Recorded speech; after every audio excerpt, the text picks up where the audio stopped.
ਦੋਸਤੋ ਅੱਜ ਮੈਂ ਤੁਹਾਡੇ ਨਾਲ ਗੱਲ ਕਰਨਾ ਚਾਹੁੰਦਾ ਜਿਹੜਾ ਸੁਖਬੀਰ ਸਿੰਘ ਬਾਦਲ ਨੇ ਚੁਣੌਤੀ ਦਿੱਤੀ ਹੈ ਨਾ ਸਾਰੇ ਵਿਸ਼ਵ ਦੇ ਸਿੱਖਾਂ ਨੂੰ ਤੇ ਆਗੂਆਂ ਦੇ ਨਾਮ ਲੈ ਕੇ ਕਿ ਅਗਰ ਕਿਸੇ ਕੋ ਸਬੂਤ ਹੈ ਗੁਰੂ ਗ੍ਰੰਥ ਸਾਹਿਬ ਦੀ ਬੇਅਦਬੀਆਂ ਦੀ ਗੱਲ ਕੀਤੀ ਸਿਰਫ ਹਲੇ ਬਾਈਬਲ ਕਲਾਂ ਦੇ ਗੋਲੀकांड ਦੀ ਗੱਲ ਉਹਨਾਂ ਨੇ ਜਾਣਬੁੱਝ ਕੇ ਨਹੀਂ ਕੀਤੀ। ਅਗਰ ਕਿਸੇ ਕੋਲ ਗੁਰੂ ਗ੍ਰੰਥ ਸਾਹਿਬ ਦੀ ਬੇਅਦਬੀਆਂ ਦਾ ਸਾਡੇ ਖਿਲਾਫ ਸਬੂਤ ਹੈ ਤੇ ਉਹ ਜਨਤਾ ਦੀ ਅਦਾਲਤ ਵਿੱਚ ਰੱਖਣ। ਇੱਕ ਬੜੀ ਸਾਦੀ ਜੀ ਕਹਾਵਤ ਆ ਕਿ ਇੱਕ ਚੋਰੀ ਤੇ ਉੱਤੋਂ ਸੀਨਾ ਚੋਰੀ, ਇਹ ਬਿਲਕੁਲ ਢੁਕਦੀ ਹੈ ਛੋਟੇ ਸੁਖਬੀਰ ਬਾਦਲ ਤੇ ਦੂਸਰਾ ਹੈ ਕਿ ਇੱਕ ਚੋਰ ਤੇ ਇੱਕ ਚਤੁਰ ਨਾਲੇ ਡਾਕੇ ਮਾਰੇ, ਚੋਰੀਆਂ ਕੀਤੀਆਂ, ਉਲੰਘਣਾਵਾਂ ਕੀਤੀਆਂ, ਬੇਅਦਬੀਆਂ ਕੀਤੀਆਂ ਤੇ ਨਾਲ ਇਹ ਬਹੁਤ ਚਤੁਰ ਬਣਦੇ ਨੇ ਤੇ ਲੋਕਾਂ ਨੂੰ ਮੂਰਖ ਸਮਝਦੇ ਨੇ। ਮੈਂ ਕੱਲ ਦਾ ਦਿਨ ਸਾਰਾ ਦੇਖਿਆ ਕਿ ਕੀ ਆਇਆ, ਇਸ ਦਾ ਜਵਾਬ ਕਿਸੇ ਨੇ ਦਿੱਤਾ ਤਾਂ ਮੈਂ ਸਾਰਾ ਝਾਤ ਮਾਰੀ ਤਾਂ ਸਿਰਫ ਨਵਜੋਤ ਸਿੰਘ ਸਿੱਧੂ ਨੇ ਇੱਕ ਪੁਰਾਣੀ 2018 ਦੀ ਇੱਕ ਵੀਡੀਓ ਸ਼ੇਅਰ ਕੀਤੀ ਜਿਹਦੇ ਜਸਟਿਸ ਰਣਜੀਤ ਸਿੰਘ ਕਮਿਸ਼ਨ ਦੀ ਰਿਪੋਰਟ ਦੇ ਤੱਥ ਪੇਸ਼ ਕੀਤੇ ਉਹਨਾਂ ਨੇ, ਕਿਉਂਕਿ ਆਫਟਰ ਆਲ ਇੱਕ ਜੁਡੀਸ਼ੀਅਲ ਇਨਕੁਆਇਰੀ ਸੀਗੀ। ਉਸ ਤੋਂ ਇਲਾਵਾ ਕੋਈ ਆਪੋਜੀਸ਼ਨ ਪਾਰਟੀਆਂ, ਕੋਈ ਆਗੂ ਜਿਨ੍ਹਾਂ ਦੇ ਨਾਮ ਲਏ ਸੀ ਸੁਖਬੀਰ ਨੇ, ਕਿਸੇ ਨੇ ਇਸ ਗੱਲ ਦਾ ਆਣ ਕੇ ਕੋਈ ਉਹਦਾ ਜਵਾਬ ਦੇਣ ਦੀ ਕੋਸ਼ਿਸ਼ ਨਹੀਂ ਕੀਤੀ। ਮੈਂ ਤਾਂ ਸਿਰਫ ਇੱਕ ਸਧਾਰਨ ਜਿਹਾ ਵਿਅਕਤੀ ਹੋਣ ਦੇ ਨਾਤੇ ਇਹ ਨਾ ਸਮਝੇ ਸੁਖਬੀਰ ਬਾਦਲ ਕਿ ਇਹ ਤਾਕਤਵਰ ਨੇ ਜਾਂ ਇਹਨਾਂ ਕੋਲ ਬਹੁਤ ਪੈਸੇ ਆ ਜਾਂ 7 ਸਿਤਾਰਿਆਂ ਦੇ ਹੋਟਲਾਂ ਦੇ ਮਾਲਕ ਨੇ ਕਿ ਇਹਨਾਂ ਦਾ ਅੱਗੇ ਕੋਈ ਜਵਾਬ ਦੇਣ ਨੂੰ ਤਿਆਰ ਨਹੀਂ। ਅੱਜ ਮੇਰੇ ਕੋਲ ਸਾਰੇ ਤੱਥ ਨੇ। ਪ੍ਰੋਪਰ ਰਿਪੋਰਟ ਤਾਂ ਚਲੋ ਜਿਹੜੀ ਹੈ ਹੀ ਆਫਟਰ ਆਲ ਇੱਕ ਜੁਡੀਸ਼ੀਅਲ ਇਨਕੁਆਇਰੀ ਹੋਈ ਹੈ, ਉਹਦੀ ਜਸਟਿਸ ਰਣਜੀਤ ਸਿੰਘ ਕਮਿਸ਼ਨ ਦੀ ਪੂਰੀ ਰਿਪੋਰਟ ਹੈ, 2 ਰਿਪੋਰਟਸ ਇਨ ਫੈਕਟ, ਤੇ ਨਾਲ ਮੈਂ ਬਿਲਕੁਲ ਡੇਟਸ ਦੇ ਕੇ ਤੱਥਾਂ ਦੇ ਆਧਾਰ ਦੇ ਉੱਤੇ ਇਹਨਾਂ ਦਾ ਪਰਦਾਫਾਸ਼ ਕਰੂੰਗਾ। ਥੋੜਾ ਜਿਹਾ ਮੇਰੇ ਨਾਲ ਪੇਸ਼ੈਂਸ ਰੱਖਣਾ, ਥੋੜਾ ਸਬਰ ਰੱਖਣਾ, ਕਿਉਂਕਿ ਅਕਸਰ ਇਸ ਤਰ੍ਹਾਂ ਦੀ ਗੱਲ ਨੂੰ ਕਹਿਣ ਨੂੰ ਇਹਨਾਂ ਨੂੰ ਸ਼ੀਸ਼ਾ ਦਿਖਾਉਣ ਵਾਸਤੇ ਕੁਝ ਸਮਾਂ ਥੋੜਾ ਜ਼ਰੂਰ ਲੱਗ ਸਕਦਾ। ਜਿੰਨੀਆਂ ਬੇਅਦਬੀਆਂ ਹੋਈਆਂ ਨਾ ਜਿਹੜੀਆਂ ਪੰਜਾਬ ਦੇ ਵਿੱਚ, ਆਪਾਂ ਪਹਿਲਾਂ ਬੇਅਦਬੀਆਂ ਦੀ ਗੱਲ ਕਰਦੇ, ਉਹ ਮੈਂ ਸਮਝਦਾ ਵਾਂ ਕਿ ਜਿਹੜਾ ਇਹਦਾ ਮੁੱਢ ਸੀਗਾ, ਜਿਹੜੀ ਨਫ਼ਰਤ ਦੇ ਬੀਜ ਬੀਜੇ ਗਏ, ਇਹ ਉਸ ਵਕਤ ਸੀ ਜਦੋਂ 2007 ਦੇ ਵਿੱਚ, ਜੇ ਮੈਂ ਡੇਟ ਕੋਟ ਕਰਾਂ ਠੀਕ ਤਾਂ 11 ਮਈ 2007 ਨੂੰ ਜਿਹੜਾ ਇਹ ਡੇਰਾ ਸੱਚਾ ਸੌਦਾ ਡੇਰੇ ਦਾ ਸਾਧ ਆ ਜਿਹੜਾ, ਇਸ ਨੇ ਗੁਰੂ ਗੋਬਿੰਦ ਸਿੰਘ ਜੀ ਦੀ ਪੋਸ਼ਾਕ ਪਹਿਨ ਕੇ ਸਲਾਬਤਪੁਰਾ ਬਠਿੰਡੇ ਦੇ ਡੇਰੇ ਦੇ ਵਿੱਚ ਬਕਾਇਦਾ ਇੱਕ ਇਕੱਠ ਨੂੰ ਸੰਬੋਧਨ ਕੀਤਾ।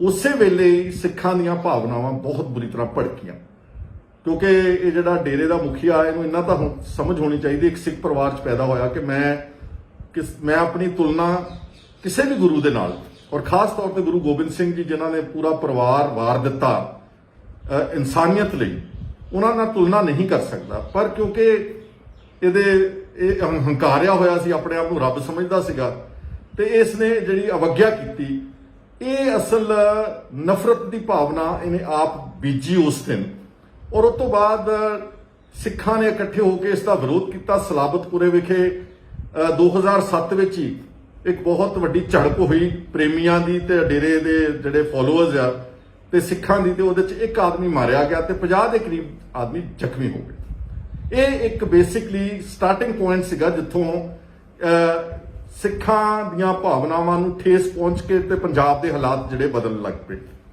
ਇਸ ਤੋਂ ਬਾਅਦ ਕਾਫੀ ਅਰਸਾ ਪਹਿਲਾਂ ਬਾਦਲਾਂ ਦੀ ਸਰਕਾਰ ਸੀ 2007 'ਚ, ਇਹਨਾਂ ਨੇ ਕਾਫੀ ਅਰਸਾ ਅਵੋਇਡ ਕੀਤਾ ਕਿ ਸਾਨੂੰ ਡੇਰਾ ਮੁਖੀ ਦੇ ਖਿਲਾਫ ਕੋਈ ਕਾਰਵਾਈ ਨਾ ਕਰਨੀ ਪਵੇ, ਕਿਉਂਕਿ ਇਹਨਾਂ ਦੀ ਪੁਰਾਣੀ ਕੀ ਕਹਿੰਦੇ ਹੁੰਦੇ ਆ ਗੰਢ ਤੁੱਪ ਹੈਗੀ ਆ ਡੇਰਾ ਸੱਚਾ ਸੌਦੇ ਦੇ ਮੁਖੀਏ ਦੇ ਨਾਲ। ਬਹੁਤ ਸਾਰੀਆਂ ਤਸਵੀਰਾਂ ਸੋਸ਼ਲ ਮੀਡੀਆ ਤੇ ਤੁਸੀਂ ਦੇਖਿਆ ਕਿ ਪ੍ਰਕਾਸ਼ ਸਿੰਘ ਬਾਦਲ ਭੁੰਜੇ ਬੈਠਾ ਵਾ ਤੇ ਸ਼ਾਇਦ ਸੁਖਬੀਰ ਸਿੰਘ ਬਾਦਲ ਵੀ ਹੱਥ ਜੋੜ ਕੇ ਸਾਹਮਣੇ ਉਹਦੇ ਖੜਾ, ਜਿੱਦਾਂ ਗੁਨਾਹਗਾਰ ਖੜੇ ਹੁੰਦੇ ਉਹਦੀ ਕਚਹਿਰੀ ਵਿੱਚ। ਉਹ ਸਾਰੇ ਤੱਥ ਜਿਹੜੇ ਲੋਕਾਂ ਦੀ ਨੌਲੇਜ ਵਿੱਚ ਸੀਗੇ।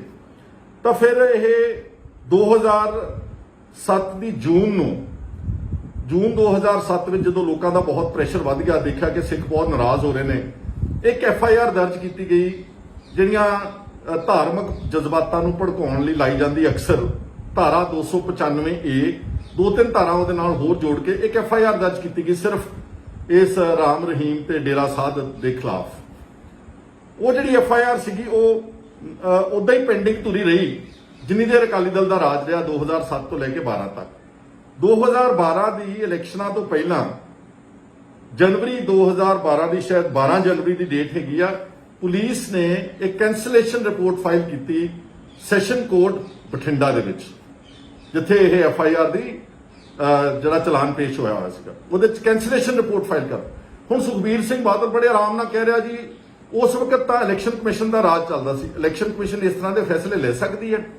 ਜੇ ਸੁਖਬੀਰ ਬਾਦਲ ਬਹੁਤ ਸ਼ੋਰ ਮਚਾਉਂਦਾ ਕਿ ਸੜਕਾਂ ਬਣਾਤੀਆਂ, ਬਿਜਲੀ ਪੰਜਾਬ ਨੂੰ ਮੈਂ ਕਰ ਦਿੱਤੀ, ਅਗਰ ਉਹ ਉਹਦੇ ਫੈਸਲੇ ਨੇ, ਤੇ ਜਿਹੜਾ ਜਨਵਰੀ ਮਹੀਨੇ ਦੇ ਵਿੱਚ 2012 ਚ ਕੈਂਸਲੇਸ਼ਨ ਰਿਪੋਰਟ ਫਾਈਲ ਹੋਈ, ਜਿਹੜੀ ਗੁਰੂ ਸਾਹਿਬ ਦੀ ਪੋਸ਼ਾਕ ਪਹਿਨ ਕੇ ਅਵਗਿਆ ਕੀਤੀ ਸੀ, ਉਹਦੀ ਜ਼ਿੰਮੇਵਾਰੀ ਵੀ ਸੁਖਬੀਰ ਬਾਦਲ ਤੈਨੂੰ ਲੈਣੀ ਪਵੇਗੀ, ਤੂੰ ਭੱਜ ਨਹੀਂ ਸਕਦਾ।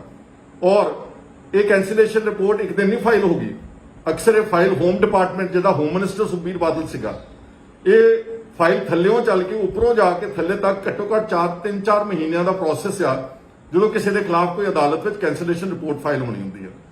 ਤਾਂ 2012 ਦੀ ਜਨਵਰੀ ਨੂੰ ਇਲੈਕਸ਼ਨਾਂ ਤੋਂ ਪਹਿਲਾਂ ਇਹਨਾਂ ਅਖੌਤੀ ਅਕਾਲੀਆਂ ਨੇ, ਜਿਹੜੇ ਆਪਣੇ ਆਪ ਨੂੰ ਕਹਿੰਦੇ ਅਸੀਂ ਸਿੱਖਾਂ ਦੇ ਨੁਮਾਇੰਦੇ ਆ, ਇਹਨਾਂ ਨੇ ਗੁਰੂ ਸਾਹਿਬ ਦੇ ਨਾਲ ਤੁਲਨਾ ਕਰਨ ਵਾਲੇ ਬੰਦੇ ਦੇ ਜਿਹੜੀ FIR ਸੀਗੀ, ਪ੍ਰੋਸੀਡਿੰਗ ਸੀ ਬਠਿੰਡਾ ਸੈਸ਼ਨ ਕੋਰਟ ਦੇ ਵਿੱਚ, ਇਹਨਾਂ ਨੇ ਪੁਲਿਸ ਵੱਲੋਂ ਕੈਂਸਲੇਸ਼ਨ ਰਿਪੋਰਟ ਦਾਇਰ ਕਰਕੇ ਉਸ ਨੂੰ ਬਾਇਜ਼ਤ ਬਰੀ ਕਰਵਾਉਣ ਦੇ ਵੱਡੇ ਗੁਨਾਹਗਾਰ ਸੁਖਬੀਰ ਸਿੰਘ ਬਾਦਲ ਨੇ। ਇੱਥੇ ਹੀ ਬਸ ਨਹੀਂ, ਇਸ ਤੋਂ ਬਾਅਦ ਜਿਹੜਾ ਦੂਸਰਾ ਝਗੜਾ ਪਿਆ ਆਣ ਕੇ, ਤੁਹਾਨੂੰ ਯਾਦ ਹੋਵੇਗਾ ਕਿ ਇਹ ਕਮਲਾ ਜਿਹੜਾ ਡੇਰੇ ਦਾ ਸਾਧ ਹੈਗਾ, ਇਸ ਨੇ ਇੱਕ ਮੈਸੇਂਜਰ ਆਫ ਗੋਡ ਫਿਲਮ ਬਣਾਈ ਸੀਗੀ, MSG ਜਿਹਨੂੰ ਕਹਿੰਦੇ ਸੀਗੇ, ਔਰ ਉਹ ਬੜਾ ਆਪਣੇ ਆਪ ਨੂੰ ਸਮਝਦਾ ਸੀ ਕਿ ਸਾਰੇ ਭਾਰਤ ਵਿੱਚ ਮੇਰੀ ਫਿਲਮ ਬੜੀ ਚੱਲੇ, ਕਿਉਂਕਿ ਮੇਰੇ ਬੜੇ ਪੈਰੋਕਾਰ ਨੇ, ਮੇਰੇ ਬੜੇ ਚੇਲੇ ਚਾਪਟੇ ਨੇ, ਤੇ ਫਿਲਮ ਬਣਾ ਕੇ ਮੈਂ ਕਾਮਯਾਬ ਹੋਊਂਗਾ। ਉਹ ਫਿਲਮ ਨੂੰ ਰਿਲੀਜ਼ ਨਹੀਂ ਸੀ ਹੋਣ ਦਿੱਤਾ ਜਾ ਰਿਹਾ ਪੰਜਾਬ ਦੇ ਵਿੱਚ, ਉਸ ਨੂੰ ਬੈਨ ਕੀਤਾ ਗਿਆ ਸੀਗਾ। ਉਸ ਫਿਲਮ ਨੂੰ ਰਿਲੀਜ਼ ਕਰਾਉਣ ਦੇ ਮਕਸਦ ਨਾਲ ਪ੍ਰੈਸ਼ਰ ਬਿਲਡਅਪ ਕਰਨ ਵਾਸਤੇ ਫਿਰ ਇੱਕ ਬਕਾਇਦਾ ਤੌਰ ਤੇ ਸਾਜ਼ਿਸ਼ ਘੜੀ ਗਈ। ਉਹ ਸਾਜ਼ਿਸ਼ ਦੇ ਤਹਿਤ ਜਿਹੜੇ ਡੇਰਾ ਪ੍ਰੇਮੀ ਸੀਗੇ, ਇਹਨਾਂ ਨੇ ਜਿਹੜੇ ਪਹਿਲਾਂ ਤਾਂ ਇੱਕ ਜਿਹੜਾ ਸਭ ਤੋਂ ਵੱਡੀ ਅਵਗਿਆ ਕੀਤੀ ਕਿ 1 ਜੂਨ 2015 ਨੂੰ ਗੁਰੂ ਗ੍ਰੰਥ ਸਾਹਿਬ ਜੀ ਦਾ ਸਰੂਪ ਚੋਰੀ ਹੁੰਦਾ ਵਾ ਬੁਰਜ ਜਵਾਹਰ ਸਿੰਘ ਵਾਲੇ ਤੋਂ। ਇਹ ਕੋਈ ਛੋਟੀ ਗੱਲ ਨਹੀਂ ਸੀਗੀ। ਅਕਾਲੀਆਂ ਦੀ ਸਰਕਾਰ ਹੋਵੇ ਔਰ ਗੁਰੂ ਗ੍ਰੰਥ ਸਾਹਿਬ ਦਾ ਸਰੂਪ ਚੋਰੀ ਹੋ ਜਾਵੇ ਬੁਰਜ ਜਵਾਹਰ ਸਿੰਘ ਵਾਲੇ ਪਿੰਡ ਤੋਂ, ਤੇ ਇਹਨਾਂ ਦੇ ਕੋਈ ਜੂਮ ਹੀ ਨਹੀਂ ਸਰਕੀ, ਇਹਨਾਂ ਨੇ ਬੋਦਰ ਵੀ ਨਹੀਂ ਕੀਤਾ ਖਾਸ ਕੇ, ਠੀਕ ਆ ਚੋਰੀ ਹੋ ਗਿਆ ਵਾ। ਔਰ ਇਹ ਚੋਰੀ ਕੀਤਾ ਗਿਆ ਸੀਗਾ, ਗੁਰੂ ਗ੍ਰੰਥ ਸਾਹਿਬ ਦੀ ਬੇਅਦਬੀਆਂ ਦਾ ਮੁੱਢ ਉੱਥੋਂ ਸ਼ੁਰੂ ਹੋਇਆ ਸੀਗਾ, ਤਾਂ ਕਿ ਪੰਜਾਬ ਸਰਕਾਰ ਤੇ ਪ੍ਰੈਸ਼ਰ ਪਾਇਆ ਜਾ ਸਕੇ ਕਿ ਸਾਡੀ ਜਿਹੜੀ ਉਹ ਬਾਬੇ ਦੀ ਫਿਲਮ ਆਉਣੀ ਆ MSG, ਉਸ ਨੂੰ ਪੰਜਾਬ ਦੇ ਵਿੱਚ ਛੇਤੀ ਤੋਂ ਛੇਤੀ ਰਿਲੀਜ਼ ਕਰਾਇਆ ਜਾ ਸਕੇ। ਇਸ ਤੋਂ ਅੱਗੇ ਜਿਹੜਾ 24 ਤੇ 25 ਸਤੰਬਰ 2015 ਨੂੰ ਬਰਗਾੜੀ ਵਿਖੇ ਅਤੇ ਬੁਰਜ ਜਵਾਹਰ ਸਿੰਘ ਵਾਲੇ ਬਕਾਇਦਾ ਤੌਰ ਤੇ ਪ੍ਰੇਮੀਆਂ ਨੇ ਪੋਸਟਰ ਲਾਏ। ਉਹ ਗੰਦੇ ਭਾਸ਼ਾ ਦੇ ਪੋਸਟਰ ਸੀਗੇ, ਉਹਦੇ ਧੀਆਂ ਭੈਣਾਂ ਦੀਆਂ ਗਾਲਾਂ ਕੱਢੀਆਂ ਸੀਗੇ, ਤੁਹਾਡੇ ਗੁਰੂ ਨੂੰ ਚੱਕ ਕੇ ਲੈ ਜਾਾਂਗੇ, ਐਂ ਕਰ ਦਿਆਂਗੇ, ਉਹ ਕਰ ਦਿਆਂਗੇ, ਜੋ ਕੁਝ ਭੜਕਾਊ ਜ਼ੁਬਾਨ ਲਿਖ ਸਕਦੇ ਸੀ ਉਹਨਾਂ ਪੋਸਟਰਾਂ ਦੇ ਵਿੱਚ, ਉਹ ਇਹਨਾਂ ਪ੍ਰੇਮੀਆਂ ਨੇ ਪੋਸਟਰ ਲਾਏ। ਪਹਿਲਾਂ ਲਾਇਆ ਬਰਗਾੜੀ ਦੇ ਵਿੱਚ, ਉਹ ਬਰਗਾੜੀ ਵਾਲਿਆਂ ਨੇ ਜਿਹੜਾ ਸੀਗਾ ਗੁਰਦੁਆਰੇ ਦੇ ਗ੍ਰੰਥੀ ਨੇ ਉਸ ਪਿੰਡ ਦੇ ਜਿਹੜੇ ਅਕਾਲੀ ਆਗੂ ਸੀ ਗੁਰਚੇਤ ਸਿੰਘ ਢਿੱਲੋਂ, ਉਹਨਾਂ ਨੂੰ ਇਨਫੋਰਮ ਕੀਤਾ, ਲੇਕਿਨ ਪੁਲਿਸ ਨੇ ਨਾ ਉਹਦੇ ਤੇ ਕੋਈ ਪ੍ਰੋਪਰ ਪੁਖਤਾ ਕਾਰਵਾਈ ਕੀਤੀ। ਜਿਹੜਾ ਬਰਗਾੜੀ ਦਾ ਗੁਰਦੁਆਰਾ ਸਾਹਿਬ ਉਹ ਇਤਿਹਾਸਿਕ 10ਵੀਂ ਪਾਤਸ਼ਾਹੀ ਦਾ ਗੁਰਦੁਆਰਾ ਸਾਹਿਬ ਹੈ, ਉੱਥੇ ਦਾ ਜਿਹੜਾ SGPC ਦੇ ਗੁਰਦੁਆਰੇ ਦਾ ਮੈਨੇਜਰ ਸੀ, ਨਾ ਉਸਨੇ ਕੋਈ ਸਟੇਟਮੈਂਟ ਰਿਕਾਰਡ ਕੀਤੀ, ਨਾ ਉਹਦੇ ਤੇ ਕੋਈ ਐਕਸ਼ਨ ਲਿਆ। ਤੇ 25 ਸਤੰਬਰ ਨੂੰ ਅਗਲੇ ਦਿਨ ਬੁਰਜ ਜਵਾਹਰ ਸਿੰਘ ਵਾਲੇ ਵੀ ਇਹੀ ਤਰ੍ਹਾਂ ਦਾ ਪੋਸਟਰ ਲਾਇਆ ਗਿਆ ਕਿ ਅਗਰ ਸਾਡੀ ਇਹ MSG ਫਿਲਮ ਦੇ ਵਿੱਚ ਰੁਕਾਵਟਾਂ ਪਾਈਆਂ, ਸਾਡੀ ਇਹ ਫਿਲਮ ਰਿਲੀਜ਼ ਬਾਬੇ ਦੀ ਨਾ ਹੋਣ ਦਿੱਤੀ, ਤੇ ਅਸੀਂ ਤੁਹਾਡੇ ਗੁਰੂ ਦੇ ਅੰਗ ਗਲੀਆਂ ਵਿੱਚ ਰੋਲ ਦੇਾਂਗੇ, ਖਿਲਾਰ ਦੇਾਂਗੇ। ਮੈਂ ਪੁੱਛਣਾ ਚਾਹੁੰਦਾ, ਉਸ ਵਕਤ ਹੋਮ ਮਿਨਿਸਟਰ ਕੌਣ ਸੀ ਪੰਜਾਬ ਦਾ? ਸੁਖਬੀਰ ਸਿੰਘ ਬਾਦਲ। ਇਹਨੂੰ ਪੁੱਛੋ ਜਰਾ, ਇਹਨੇ ਕੀ ਕਾਰਵਾਈ ਕੀਤੀ ਇਹਨਾਂ ਪੋਸਟਰਾਂ ਤੇ, ਗੁਰੂ ਗ੍ਰੰਥ ਸਾਹਿਬ ਦੇ ਸਰੂਪ ਚੋਰੀ ਹੋਣ ਦੇ ਉੱਤੇ, ਇਹਨਾਂ ਦੇ ਉੱਤੇ ਇਹਨੇ ਜਦ ਕੋਈ ਕਾਰਵਾਈ ਨਹੀਂ ਕੀਤੀ। ਉਹਦੀ ਆਬਜ਼ਰਵੇਸ਼ਨ ਇਸੇ ਜਸਟਿਸ ਰਣਜੀਤ ਸਿੰਘ ਕਮਿਸ਼ਨ ਦੀ ਰਿਪੋਰਟ ਦੇ ਸਫਾ ਨੰਬਰ 105 ਤੇ ਆ, ਜਿਹੜੀ SIT ਅਕਾਲੀਆਂ ਦੀ ਸਰਕਾਰ ਵੇਲੇ ਬਣਾਈ ਸੀ, ਇੱਕ ਫਰਜ਼ੀ ਜੀ SIT ਬਣਾਈ ਸੀ, ਉਹਦੇ ਵੀ ਜਿਹੜਾ ਮੁੱਖ ਹੈਡ ਸੀਗਾ ਇੰਦਰਪ੍ਰੀਤ ਸਿੰਘ ਸਹੋਟਾ, ਜਿਹੜਾ additional director general of police ਸੀਗਾ, ਉਹਨੇ ਆਪਣੇ ਇਸ ਰਿਪੋਰਟ ਵਿੱਚ ਕੋਟ ਕੀਤਾ ਗਿਆ 105 ਨੰਬਰ ਸਫੇ ਤੇ ਕਿ ਜਿਹੜੀ ਪੁਲਿਸ ਸੀਗੀ ਉਹਨਾਂ ਨੇ ਦੋਸ਼ੀਆਂ ਨੂੰ ਫੜਨ ਲਈ, ਜਿਨ੍ਹਾਂ ਨੇ ਪੋਸਟਰ ਲਾਏ, ਜਿਨ੍ਹਾਂ ਨੇ ਇਹ ਨਫ਼ਰਤ ਫੈਲਾਉਣ ਦੀ ਕੋਸ਼ਿਸ਼ ਕੀਤੀ, ਇਹਨਾਂ ਨੂੰ ਫੜਨ ਵਾਸਤੇ ਕੋਈ ਵਿਸ਼ੇਸ਼ ਉਪਰਾਲਾ ਨਹੀਂ ਕੀਤਾ। ਤੇ ਹੋਮ ਮਿਨਿਸਟਰ ਕੌਣ ਸੀ ਪੰਜਾਬ ਦਾ? ਸੁਖਬੀਰ ਸਿੰਘ ਬਾਦਲ। ਇਸ ਤੋਂ ਅੱਗੇ ਜਦੋਂ ਮੈਂ ਕਿਹਾ ਕਿ ਗੁਰਦੁਆਰਾ ਸਾਹਿਬ ਦੇ ਮੈਨੇਜਰ ਦੀ ਕੋਈ ਸਟੇਟਮੈਂਟ ਨਹੀਂ ਰਿਕਾਰਡ, ਉਸ ਤੋਂ ਬਾਅਦ ਜਦੋਂ ਇਹਨਾਂ ਨੇ ਕੁਝ ਵੀ ਨਹੀਂ ਕੀਤਾ ਤਾਂ 12 ਅਕਤੂਬਰ 2015 ਨੂੰ ਗੁਰੂ ਗ੍ਰੰਥ ਸਾਹਿਬ ਜੀ ਦੇ ਜਿਹੜੇ ਅੰਗ ਸੀਗੇ ਉਹ ਖਿਲਾਰੇ ਪਏ ਸੀ, ਰੋਲੇ ਪਏ ਸੀ, ਪਾੜੇ ਪਏ ਸੀ, ਜਿਹਦੇ ਨਾਲ ਕਿ ਸਾਰੀ ਦੁਨੀਆ 'ਚ ਬੈਠੇ ਗੁਰੂ ਨਾਨਕ ਨਾਮ ਲੇਵਾ ਦੇ ਜਜ਼ਬਾਤ ਭੜਕੇ। ਪਰ ਇਹਨਾਂ ਰਾਜ ਕਰਨ ਵਾਲੇ ਬਾਦਲ ਦੇ ਟੱਬਰ ਦੇ ਉੱਤੇ ਕੋਈ ਇਹਨਾਂ ਦੀ ਸਿਹਤ ਤੇ ਅਸਰ ਨਹੀਂ ਪਿਆ, ਔਰ ਇਹਨਾਂ ਨੇ ਕੋਈ ਇਨਵੈਸਟੀਗੇਸ਼ਨ ਕਿਸੇ ਪ੍ਰੇਮੀ ਦੇ ਖਿਲਾਫ ਚੱਜ ਨਾਲ, ਜਿਹੜੀ ਬਾਅਦ ਵਿੱਚ ਹੁਣ ਲੇਟਰ ਔਨ SIT ਨੇ ਜਿਹੜੇ ਪ੍ਰੇਮੀਆਂ ਨੂੰ ਨਾਮਜ਼ਦ ਕੀਤਾ, ਇਹਨਾਂ ਨੇ ਕੋਈ ਕੋਸ਼ਿਸ਼ ਨਹੀਂ ਕੀਤੀ। ਉਲਟਾ ਇਹਨਾਂ ਨੇ 2 ਸਿੱਖ ਨੌਜਵਾਨ ਬਰਗਾੜੀ ਦੇ ਹੀ 2 ਸਕੇ ਭਰਾ ਗਰੀਬ ਆਦਮੀ ਰੁਪਿੰਦਰ ਤੇ ਜਸਵਿੰਦਰ, ਉਹਨਾਂ ਦੇ ਚੱਡੇ ਪਾੜ ਦਿੱਤੇ, ਉਹਨਾਂ ਨੂੰ 3rd ਡਿਗਰੀ ਟਾਰਚਰ ਕੀਤਾ। ਉਹਨਾਂ ਨੂੰ ਪੁਲਿਸ ਨੇ ਇਹ ਕਿਹਾ ਕਿ ਤੁਸੀਂ ਇਹ ਕਬੂਲੋ ਕਿ ਇਹ ਸਾਰਾ ਜਿਹੜੀਆਂ ਬੇਅਦਬੀਆਂ ਤੇ ਜੋ ਖਲਾਰਾ ਪਿਆ ਹੈਗਾ ਇਹ ਅਸੀਂ ਕੀਤਾ ਵਾ, ਜਦਕਿ ਉਹ ਅੰਮ੍ਰਿਤਧਾਰੀ ਸਿੱਖ ਸੀਗੇ। ਔਰ ਇਸ ਹੋਮ ਮਿਨਿਸਟਰ ਸੁਖਬੀਰ ਸਿੰਘ ਬਾਦਲ ਦੇ ਸੱਤਾ ਦੇ ਨਸ਼ਾ ਵਿੱਚ ਚੂਰ ਪੰਜਾਬ ਪੁਲਿਸ ਹੈੱਡਕੁਆਰਟਰਸ ਵਿੱਚ ਚੰਡੀਗੜ੍ਹ 'ਚ ਇਸ ਨੇ ਬਕਾਇਦਾ ਇੱਕ ਪ੍ਰੈਸ ਕਾਨਫਰੰਸ ਕੀਤੀ, ਜਿਹੜੀ ਤੁਹਾਨੂੰ ਸਾਰਿਆਂ ਨੂੰ ਯਾਦ ਹੋਵੇਗੀ ਕਿ ਮੈਂ ਗੁਰੂ ਗ੍ਰੰਥ ਸਾਹਿਬ ਦੀ ਬੇਅਦਬੀਆਂ ਦਾ ਮਸਲਾ ਸਾਰਾ ਹੱਲ ਕਰ ਲਿਆ ਵਾ, ਤੇ ਆਹ ਜਿਹੜੇ 2 ਭਰਾ ਨੇ ਰੁਪਿੰਦਰ ਤੇ ਜਸਵਿੰਦਰ ਅੰਮ੍ਰਿਤਧਾਰੀ ਸਿੱਖ, ਇਹ ਜ਼ਿੰਮੇਵਾਰ ਨੇ, ਤੇ ਮੈਂ ਹੁਣ ਚੱਲਿਆ ਵਾਂ ਨਾਢਾ ਸਾਹਿਬ ਗੁਰਦੁਆਰਾ ਸਾਹਿਬ ਮੱਥਾ ਟੇਕਣ ਵਾਸਤੇ, ਇੱਕ ਫਰਜ਼ੀ ਦਿਖਾਵੇ ਦੇ ਵਾਸਤੇ। ਤੇ ਜਿਨ੍ਹਾਂ ਨੇ ਅਸਲੀ ਕੀਤਾ ਸੀ ਪ੍ਰੇਮੀਆਂ ਨੇ, ਉਹਨਾਂ ਦੇ ਖਿਲਾਫ ਕੋਈ ਕਾਰਵਾਈ ਨਹੀਂ ਕੀਤੀ। ਇਹਦਾ ਮੁਖੌਟਾ ਜਿਹੜਾ ਸੀਗਾ ਉਸ ਦਿਨ ਬਹੁਤ ਵੱਡੇ ਪੱਧਰ ਦੇ ਉੱਤੇ ਐਕਸਪੋਜ਼ ਹੋਇਆ। ਇੱਕ ਇੰਪੋਰਟੈਂਟ ਡਿਵੈਲਪਮੈਂਟ ਇਹਦੇ 'ਚ ਹੋਰ ਹੋਈ ਆ ਕਿ ਜਦੋਂ MSG ਨੂੰ ਫਿਲਮ ਨੂੰ ਰਿਲੀਜ਼ ਕਰਾਉਣਾ ਸੀ ਇਹਨਾਂ ਨੇ, ਤਾਂ ਜਦ ਤੱਕ ਜਿਹੜਾ ਪੰਥ 'ਚੋਂ ਛੇਕਿਆ ਗਿਆ ਸੀਗਾ ਡੇਰਾ ਸੱਚਾ ਸੌਦਾ ਦਾ ਸਾਧ, ਤੁਹਾਨੂੰ ਸਭ ਨੂੰ ਯਾਦ ਹੈ ਜਦੋਂ ਇਹਨੇ ਪੋਸ਼ਾਕ ਕੀਤੀ ਤਾਂ ਅਕਾਲ ਤਖਤ ਸਾਹਿਬ ਦੇ ਜਥੇਦਾਰ ਨੇ ਉਸ ਵੇਲੇ ਇੱਕ ਫਰਮਾਨ ਜਾਰੀ ਕਰਕੇ ਇਸ ਨੂੰ ਪੰਥ 'ਚੋਂ ਛੇਕ ਦਿੱਤਾ ਸੀਗਾ, ਕੱਢ ਦਿੱਤਾ ਸੀਗਾ। ਹੁਣ ਜਦ ਤੱਕ ਉਹ ਬਹਾਲ ਨਹੀਂ ਸੀ ਹੁੰਦਾ ਜਾਂ ਉਹ ਮਾਫੀ ਨਹੀਂ ਸੀ ਦਿੱਤੀ ਜਾਂਦੀ, ਉਦੋਂ ਤੱਕ ਪੰਜਾਬ ਦੇ ਵਿੱਚ MSG ਫਿਲਮ ਰਿਲੀਜ਼ ਨਹੀਂ ਸੀ ਹੋ ਸਕਦੀ। ਫਿਰ ਉਸ ਨੂੰ ਇੱਕ ਸਾਜ਼ਿਸ਼ ਦੇ ਤਹਿਤ ਬਕਾਇਦਾ ਤੌਰ ਤੇ ਬਾਦਲ ਦੇ ਟੱਬਰ ਨੇ, ਦੋਨਾਂ ਨੇ, ਹੁਣ ਯਾਦ ਰੱਖਿਓ ਪ੍ਰਕਾਸ਼ ਸਿੰਘ ਬਾਦਲ ਮੁੱਖ ਮੰਤਰੀ ਸੀਗਾ ਤੇ ਸੁਖਬੀਰ ਸਿੰਘ ਬਾਦਲ ਹੋਮ ਮਿਨਿਸਟਰ, ਇਹਨਾਂ ਨੇ ਜਥੇਦਾਰ ਅਕਾਲ ਤਖਤ ਸਾਹਿਬ, ਉਸ ਵਕਤ ਜਥੇਦਾਰ ਵਿਦਾਂਤੀ ਸੀ, ਔਰ ਨਾਲ ਜਥੇਦਾਰ ਗੁਰਮੁਖ ਸਿੰਘ, ਜਿਹੜੇ ਜਥੇਦਾਰ ਦਮਦਮਾ ਸਾਹਿਬ ਦੇ ਤਖਤ ਦੇ ਤਲਵੰਡੀ ਸਾਬੋ ਦੇ ਜਥੇਦਾਰ ਸੀਗੇ, ਤੇ ਨਾਲ ਇੱਕ ਜਥੇਦਾਰ ਮੱਲ ਸਿੰਘ, ਇਹਨਾਂ ਤਿੰਨਾਂ ਨੂੰ 16 ਸਤੰਬਰ 2015, ਡੇਟ ਨੋਟ ਕਰ ਲਿਓ ਜ਼ਰਾ, 16 ਸਤੰਬਰ 2015 ਨੂੰ ਇਹਨਾਂ ਜਥੇਦਾਰਾਂ ਨੂੰ ਪਹਿਲਾਂ SGPC ਦਾ ਦਫ਼ਤਰ ਹੈ ਚੰਡੀਗੜ੍ਹ ਸੈਕਟਰ 5 ਦੇ ਵਿੱਚ, ਉੱਥੇ ਇਕੱਠੇ ਕੀਤਾ ਗਿਆ। ਫਿਰ ਇਹਨਾਂ ਨੂੰ ਇੱਕ ਇਨੋਵਾ ਗੱਡੀ ਜਿਸ ਦਾ ਨੰਬਰ PB02 CB 9513 ਵਿੱਚ ਬਿਠਾ ਕੇ ਚੀਫ ਮਿਨਿਸਟਰ ਦੀ ਸਰਕਾਰੀ ਕੋਠੀ ਵਿੱਚ ਇਹਨਾਂ ਜਥੇਦਾਰਾਂ ਨੂੰ ਰਜਾਇਆ ਗਿਆ। ਉੱਥੇ ਸੁਖਬੀਰ ਸਿੰਘ ਬਾਦਲ ਵੀ ਹਾਜ਼ਰ ਸੀ। ਇਹ ਗੱਲ ਦੀ ਗਵਾਹੀ ਮੈਂ ਨਹੀਂ ਕਹਿ ਰਿਹਾ ਕਿ ਇਹ ਗੱਲ ਦੀ ਗਵਾਹੀ ਇਸੇ ਜਸਟਿਸ ਰਣਜੀਤ ਸਿੰਘ ਕਮਿਸ਼ਨ ਦੀ ਰਿਪੋਰਟ ਵਿੱਚ ਕਿਸ ਨੇ ਗਵਾਹੀ ਦਿੱਤੀ, ਸਟੇਟਮੈਂਟ ਦਿੱਤੀ? ਹਿੰਮਤ ਸਿੰਘ ਨੇ, ਜਿਹੜਾ ਕਿ ਜਥੇਦਾਰ ਗੁਰਮੁਖ ਸਿੰਘ ਜਥੇਦਾਰ ਤਖਤ ਦਮਦਮਾ ਸਾਹਿਬ ਦਾ ਜਥੇਦਾਰ ਸੀ, ਉਸ ਦੇ ਸਕੇ ਭਰਾ। ਔਰ ਇਹਦੀਆਂ ਵੀਡੀਓਜ਼ YouTube ਤੱਕ ਅੱਜ ਤੱਕ ਅਵੇਲੇਬਲ ਨੇ। ਚਾਹੇ ਹੁਣ ਜਥੇਦਾਰ ਗੁਰਮੁਖ ਸਿੰਘ ਨੂੰ ਇਹਨਾਂ ਬਾਦਲਾਂ ਨੇ ਮਨਾ ਕੇ, ਪਤਿਆ ਕੇ, ਡਰਾ ਕੇ, ਲਾਲਚ ਦੇ ਕੇ ਦਰਬਾਰ ਸਾਹਿਬ ਦਾ ਹੈੱਡ ਗ੍ਰੰਥੀ ਲਾ ਦਿੱਤਾ, ਪਰ ਉਹਦੀਆਂ ਪੁਰਾਣੀਆਂ ਵੀਡੀਓਜ਼ ਤੁਸੀਂ ਸਾਰਿਆਂ ਨੇ ਦੇਖਿਆ। ਜਦੋਂ ਉਹਨੇ ਕਬੂਲਿਆ, ਉਹਨਾਂ ਨੇ ਕਿਹਾ ਕਿ ਮੈਂ ਚੀਫ ਮਿਨਿਸਟਰ ਨੂੰ ਕਿਹਾ ਕਿ ਤੁਸੀਂ ਜੀ ਜਥੇਦਾਰਾਂ ਨੂੰ, ਜਿਹੜੇ ਧਾਰਮਿਕ ਆਗੂ ਨੇ, ਉਹਨਾਂ ਨੂੰ ਆਪਣੀ ਸਰਕਾਰੀ ਕੋਠੀ ਤੇ ਨਾਮ ਲਾਇਆ ਕਰੋ। ਉਹਦੀ ਰਿਕਾਰਡ ਹੈ ਬਕਾਇਦਾ। ਉਸੇ ਦੇ ਸਕੇ ਭਰਾ ਨੇ, ਹਿੰਮਤ ਸਿੰਘ ਨੇ, ਜਸਟਿਸ ਰਣਜੀਤ ਸਿੰਘ ਦੇ ਮੂਹਰੇ ਇਹ ਬਿਆਨ ਦਿੱਤਾ, ਖੁਲਾਸਾ ਕੀਤਾ ਕਿ ਇਹਨਾਂ ਜਥੇਦਾਰਾਂ ਨੂੰ 16 ਸਤੰਬਰ 2015 ਨੂੰ ਸੱਦਿਆ ਗਿਆ। ਇਸ ਲਈ ਸੱਦਿਆ ਗਿਆ ਸੀਗਾ ਤਾਂ ਕਿ ਇਸ ਡੇਰੇ ਦੇ ਸਾਧ ਨੂੰ ਮਾਫੀ ਦਿੱਤੀ ਜਾਵੇ ਅਕਾਲ ਤਖਤ ਸਾਹਿਬ। ਇਨ ਦ ਮੀਨ ਟਾਈਮ ਇੱਕ ਸਰਵ ਧਰਮ ਕਮੇਟੀ ਬਣੀ ਹੋਈ ਸੀ ਸਵਾਮੀ ਅਗਨੀਵੇਸ਼ ਦੇ ਥੱਲੇ। ਉਹਨਾਂ ਨੇ ਇਸ ਡੇਰੇ ਦੇ ਸਾਧ ਦੇ ਕੋਲ ਜਾ ਕੇ ਇੱਕ ਨਰਮ ਜੀ ਚਿੱਠੀ ਲਿਖਾਈ ਸੀ ਹਿੰਦੀ ਦੇ ਵਿੱਚ। ਉਹਦੇ 'ਚ ਕਿਤੇ ਨਹੀਂ ਸੀ ਲਿਖਿਆ ਕਿ ਮੈਂ ਗਲਤੀ ਕੀਤੀ ਆ ਜਾਂ ਮੈਨੂੰ ਕੋਈ ਮਾਫੀ ਦਿੱਤੀ ਜਾਵੇ ਜਾਂ ਮੇਰੇ ਖਿਲਾਫ ਜਿਹੜਾ ਹੁਕਮਨਾਮਾ ਜਾਰੀ ਕੀਤਾ ਉਹ ਵਾਪਸ ਲਿਆ ਜਾਵੇ। ਹਿੰਦੀ ਵਿੱਚ ਇੱਕ ਨਰਮ ਜੀ ਚਿੱਠੀ ਸੀ। ਉਸ ਚਿੱਠੀ ਦੇ ਆਧਾਰ ਦੇ ਉੱਤੇ 24 ਸਤੰਬਰ ਨੂੰ, ਮਤਲਬ 16 ਨੂੰ ਇਹਨਾਂ ਨੂੰ ਸੱਦਿਆ ਗਿਆ ਚੀਫ ਮਿਨਿਸਟਰ ਦੀ ਕੋਠੀ 'ਚ। 24 ਸਤੰਬਰ ਨੂੰ ਜਥੇਦਾਰ ਅਕਾਲ ਤਖਤ ਨੇ ਇੱਕ ਐਮਰਜੈਂਸੀ ਮੀਟਿੰਗ ਸੱਦੀ ਆਪਣੇ ਜਥੇਦਾਰਾਂ ਦੀ ਅਕਾਲ ਤਖਤ ਸਾਹਿਬ ਅੰਮ੍ਰਿਤਸਰ ਤੇ। ਸੋਲ ਏਜੰਡਾ, ਇੱਕ ਏਜੰਡਾ ਕਿ ਡੇਰਾ ਜਿਹੜਾ ਸੱਚਾ ਸੌਦਾ ਦਾ ਸਾਧ ਆ, ਇਸ ਨੂੰ ਅਸੀਂ ਮਾਫ ਕੀਤਾ, ਇਸ ਨੂੰ ਮੁੜ ਖਾਲਸਾ ਪੰਥ ਦੇ ਵਿੱਚ ਸ਼ਾਮਲ ਕਰਤਾ।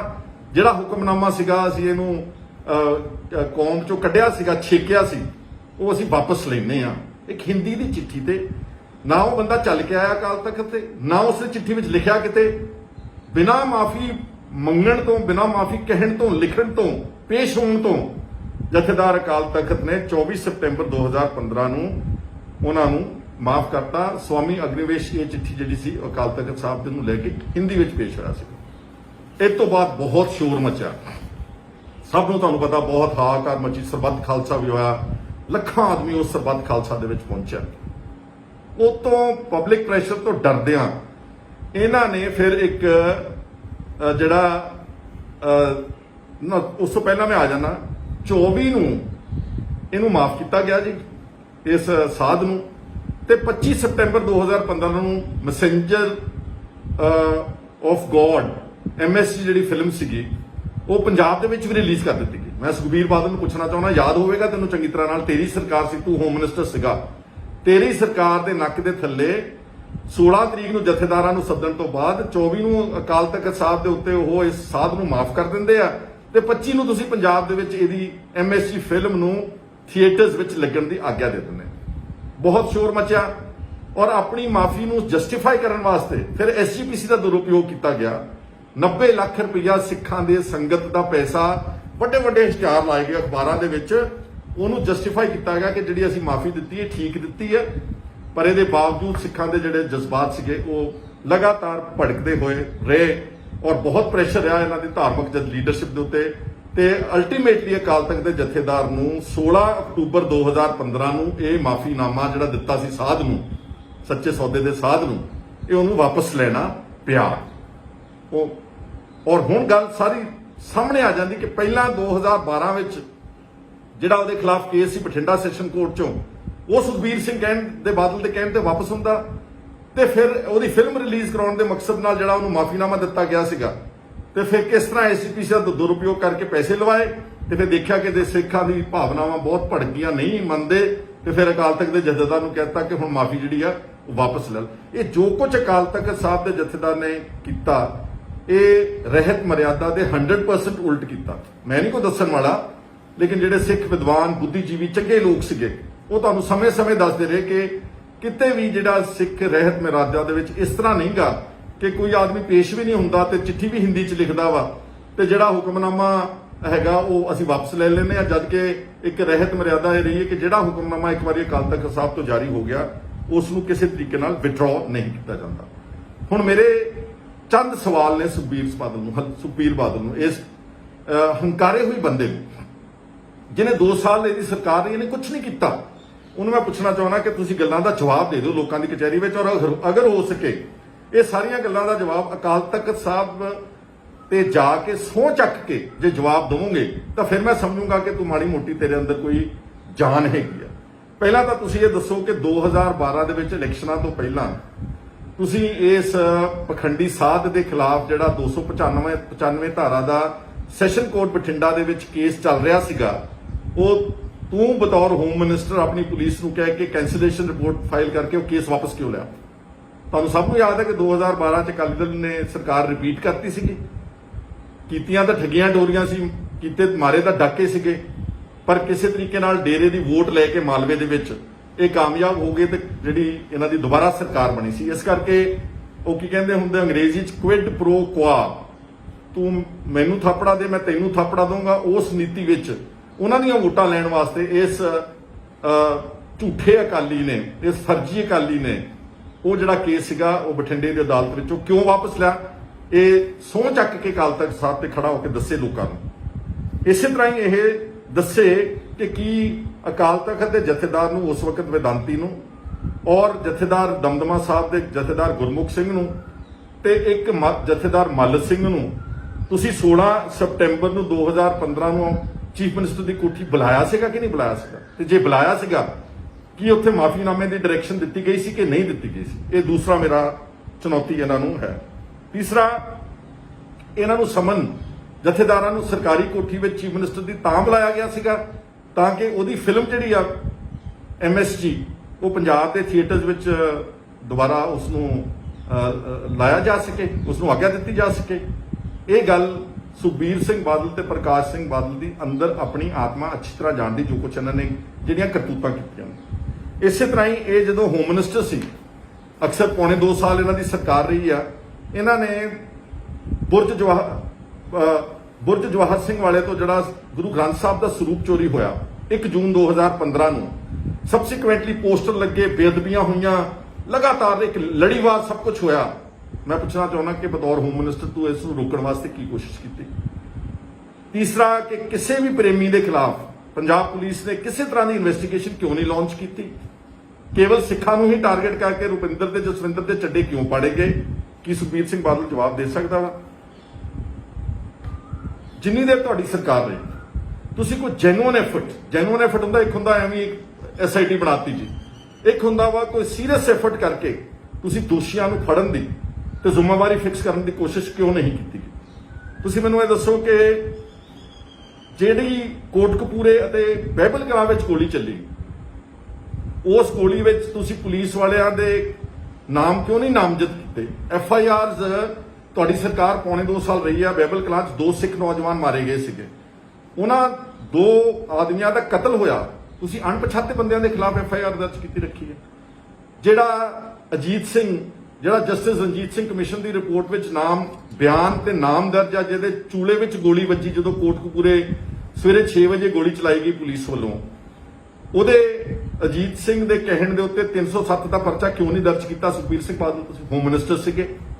ਇੱਥੇ ਹੀ ਬਸ ਨਹੀਂ, ਜਿਹੜੀ CCTV ਫੁਟੇਜ ਅਗਰ ਜਸਟਿਸ ਰਣਜੀਤ ਸਿੰਘ ਕਮਿਸ਼ਨ ਆਪਣੀ ਰਿਪੋਰਟ ਵਿੱਚ ਉਸ ਆਪਣੇ ਕਮਿਸ਼ਨ ਰਾਹੀਂ ਕਢਾ ਸਕਦੇ ਨੇ, ਜਿਹੜੀ ਕੋਟਕਪੂਰੇ ਚੌਂਕ ਵਿੱਚ CCTVs ਲੱਗੇ ਸੀ, ਜਿਹਨੇ ਸਾਰੇ ਤੱਥ ਮੋਹਰੇ ਲਿਆਂਦੇ ਕਿ ਪੁਲਿਸ ਨੇ ਗੋਲੀ ਚਲਾਈ ਤੇ ਅਜੀਤ ਸਿੰਘ ਦੇ ਚੂਲੇ ਵਿੱਚ ਲੱਗੀ, ਤੇ ਕਿਸ ਤਰ੍ਹਾਂ ਜਬਰਨ ਲਾਠੀ ਚਾਰਜ ਕਰਕੇ ਤੇ ਪਾਣੀ ਦੀਆਂ ਬੁਛਾੜਾਂ ਮਾਰ ਕੇ ਤੇ ਅਤਿਆਚਾਰ ਕਰਕੇ ਉਹ ਕੋਟਕਪੂਰੇ ਦੇ ਚੌਂਕ 'ਚੋਂ ਮੋਰਚਾ ਉਠਾਇਆ ਗਿਆ। ਇੱਕ ਫਰਜ਼ੀ ਕਮਿਸ਼ਨ ਜਸਟਿਸ ਜ਼ੋਰਾ ਸਿੰਘ ਦਾ ਇਹਨਾਂ ਅਖੌਤੀ ਅਕਾਲੀਆਂ ਨੇ ਵੀ ਬਣਾਇਆ ਸੀਗਾ, ਉਹਨੇ CCTV ਫੁਟੇਜ ਕਿਉਂ ਨਹੀਂ ਕਢਾਈ? ਹੋਮ ਮਿਨਿਸਟਰ ਕੌਣ ਸੀ ਉਸ ਵੇਲੇ ਪੰਜਾਬ ਦੇ ਵਿੱਚ? ਇਹ ਔਰ FIR ਜਿਹੜੀ ਦਰਜ ਹੋਈ, ਉਹ ਕੋਟਕਪੂਰੇ ਦੀ FIR ਪੁਲਿਸ ਵੱਲੋਂ ਦਰਜ ਆ ਪਬਲਿਕ ਦੇ ਉੱਤੇ, ਨਾਲੇ ਕੁੱਟਿਆ, ਨਾਲੇ ਮਾਰਿਆ, ਨਾਲੇ ਔਰਤਾਂ ਨੂੰ ਬੇਇੱਜ਼ਤ ਕੀਤਾ ਤੇ ਅਜੀਤ ਸਿੰਘ ਦੇ ਚੂਲੇ ਵਿੱਚ ਗੋਲੀ ਮਾਰੀ, ਤੇ ਨਾਲੇ ਪਰਚਾ ਵੀ ਉਹਨਾਂ ਲੋਕਾਂ ਦੇ ਉੱਤੇ ਦਰਜ ਸੀਗਾ। ਇਹ ਸੁਖਬੀਰ ਸਿੰਘ ਬਾਦਲ ਤੂੰ ਦੱਸ ਸਕਦਾ ਵਾ ਕਿ ਕੀ ਕਰਤੂਤ ਸੀ ਤੇਰੀ ਬਤੌਰ ਇੱਕ ਅਖੌਤੀ ਅਕਾਲੀ ਦੇ ਹੋਮ ਮਿਨਿਸਟਰ ਵਜੋਂ? ਔਰ ਇੱਥੇ ਬਸ ਨਹੀਂ, ਲਾਸਟ ਮੈਂ ਪੁੱਛਣਾ ਚਾਹੁੰਦਾ, ਅਖੀਰਲੀ ਗੱਲ ਕਰਨ ਲੱਗਿਆ, ਇੱਕ ਪਾਸੇ ਕਹਿੰਦੇ ਜੀ ਅਸੀਂ ਸਿੱਖਾਂ ਦੀ ਨੁਮਾਇੰਦਾ ਜਮਾਤ ਆ, ਅਸੀਂ ਬੜੇ ਪੰਥਕ ਆ, ਅਸੀਂ ਬੜੇ ਧਾਰਮਿਕ ਆ। ਇਹਨਾਂ ਨੂੰ ਮੈਂ ਪੁੱਛਣਾ ਚਾਹੁੰਦਾ ਕਿ ਜਿਹੜੇ ਬਾਈਬਲ ਕਲਾਂ ਗੋਲੀ ਚੱਲੀ ਤੇ ਕੋਟਕਪੂਰੇ ਗੋਲੀ ਚੱਲੀ, ਉਹ DGP ਸੁਮੇਧ ਸਿੰਘ ਸੈਣੀ ਤੁਸੀਂ ਲਾਇਆ ਕਿਉਂ ਸੀਗਾ? ਜਿਸ ਬੰਦੇ ਨੇ ਸਿੱਖਾਂ ਦੇ ਝੂਠੇ ਪੁਲਿਸ ਮੁਕਾਬਲਿਆਂ ਵਿੱਚ ਮਾਰਿਆ, ਚੱਡੇ ਪਾੜੇ, ਇੱਕ ਨਹੀਂ ਅਨੇਕਾਂ ਹੀ। ਚਲੋ ਇਜ਼ਹਾਰ ਆਲਮ ਨੂੰ ਛੱਡ ਦਿਓ, ਆਲਮ ਸੇਨਾ ਵਾਲੇ ਦੀ ਘਰ ਵਾਲੀ ਨੂੰ ਤੁਸੀਂ ਮਲੇਰਕੋਟਲੇ ਤੋਂ MLA ਬਣਾਇਆ, ਉਹ ਛੱਡ ਦਿਓ 1 ਮਿੰਟ ਵਾਸਤੇ। DGP ਹੁੰਦਾ ਟੌਪ ਪੁਲਿਸ ਅਫਸਰ, ਅਕਾਲੀ ਦਲ ਦੀ ਸਰਕਾਰ ਹੋਵੇ ਤੇ ਸਭ ਤੋਂ ਐਂਟੀ ਸਿੱਖ ਅਫਸਰ ਨੂੰ ਲੱਭ ਕੇ ਤੁਸੀਂ ਪੰਜਾਬ ਦਾ DGP ਲਾਇਆ।